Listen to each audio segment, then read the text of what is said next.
मनुष्य की सबसे बड़ी भूल यह है कि वह स्मृति को जमा करने की क्रिया समझता है। वह समझता है कि पढ़ा हुआ याद रखना मतलब भीतर गोदाम भर लेना।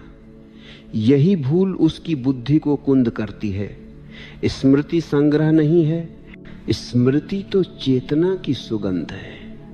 जब तुम पढ़ते हो और भीतर जागे हुए होते हो तो याद अपने आप घटती है, लेकिन जब तुम पढ़ते हो और भीतर सोए होते हो तो चाहे कितनी ही बार दोहराओ, स्मृति नहीं बनती।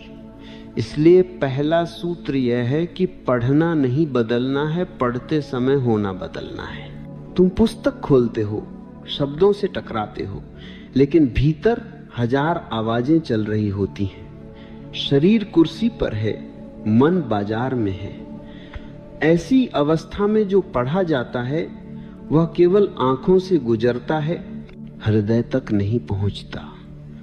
और जो हृदय तक नहीं पहुंचा वह कभी स्मृति नहीं बन सकता। स्मृति हृदय की घटना है, मस्तिष्क की नहीं। मस्तिष्क तो केवल एक यंत्र है, रिकॉर्डिंग मशीन है। चेतना हृदय में उतरती है। इसीलिए पहला प्रयोग है साक्षी का।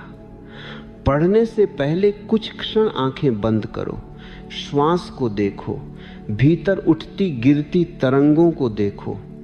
किसी से लड़ो मत, किसी को दबाओ मत, केवल देखो जैसे आकाश बादलों को देखता है।